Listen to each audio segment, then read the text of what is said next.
She traded loyalty for luxury, but when the glitter wore off, I was already gone. For over 2 years, Emily and I were the kind of couple people described as solid. We met in college, bonded over obscure horror movies and indie records, the kind of things you don't fake. And from there, our lives began folding into each other naturally. She was vibrant, ambitious, climbing her way up the marketing world with unstoppable energy. I worked in IT support while burning the midnight oil to become a software developer. We weren't rich, but we had each other. Split bills, shared dreams, cheap takeout on the floor of our apartment, our version of happy. But then the subtle shifts started. A promotion at her firm introduced Emily to a new world. Sleek rooftop parties, networking events with clinking champagne glasses, yoga retreats in matching athleisure. I didn't mind at first. Growth is good, and I wanted her to shine. But the shine came with shadows, specifically her new friend Tasha. Tasha had the kind of presence that made you feel like you were constantly being judged and found lacking. The first time she met me, she smirked and said, "Tech support? That's adorable." I laughed it off, but that smirk stayed with me. Soon enough, I started hearing my girlfriend repeat things that sounded suspiciously like Tasha's voice. "Don't you ever want more? You should aim higher. Maybe you're just too comfortable." Comfortable? I was working 10-hour days and studying code at night. But apparently, if it didn't come with a sports car or a high-rise apartment, it didn't count. Then came him. Jordan.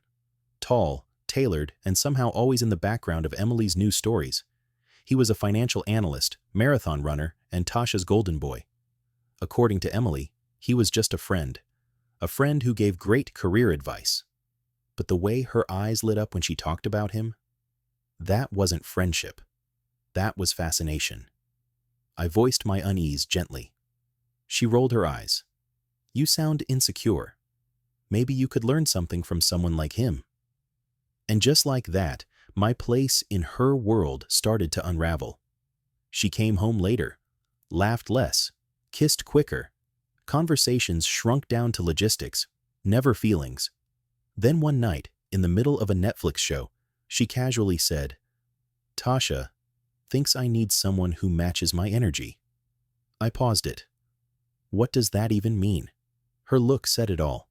Dismissive. Detached. I don't know. Maybe we're just in different places. Our relationship, once a team effort, now felt like a quarterly review. And I was underperforming. The drift turned into distance.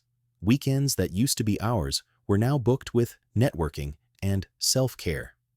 Rooftop selfies, champagne flutes, Instagram captions like "Level Up, Queens."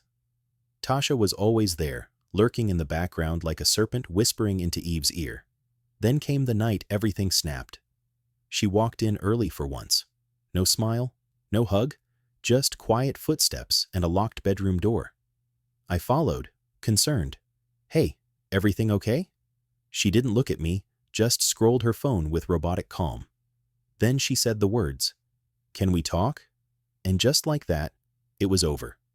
She claimed she wanted to grow, said I was comfortable, said she didn't see us long term. No screaming, no begging, just a surgical exit. She packed some things, moved in with Tasha, and vanished.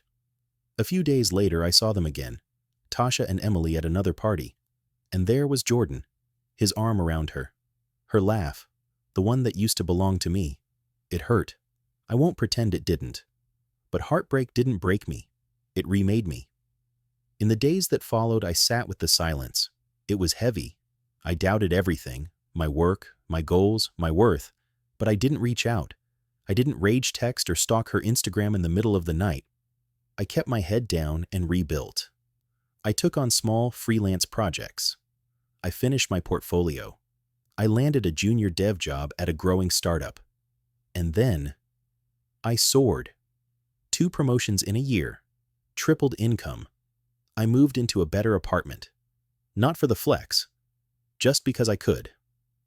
For the first time, I wasn't just chasing potential. I was the potential. Then one afternoon, while coding at a coffee shop, I saw a name pop up on my phone. Emily. "Hey, Saw your LinkedIn. Congrats. Want to catch up?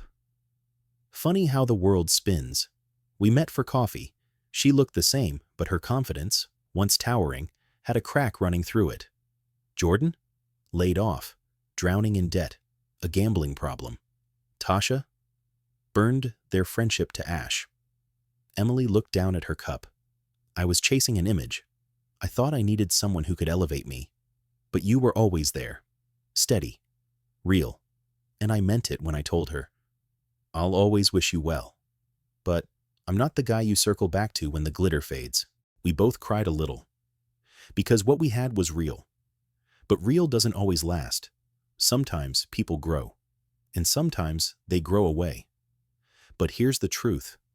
The best glow-up isn't proving someone wrong. It's proving yourself right. So if you're out there feeling left behind, overlooked, not flashy enough, don't change who you are to keep someone. Change for you. Stay steady. Stay kind. Let the world underestimate you. And when they circle back, smile.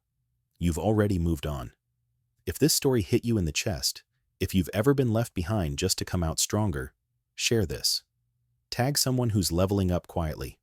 And remember, being comfortable isn't the problem. Staying small to please others is. Choose you.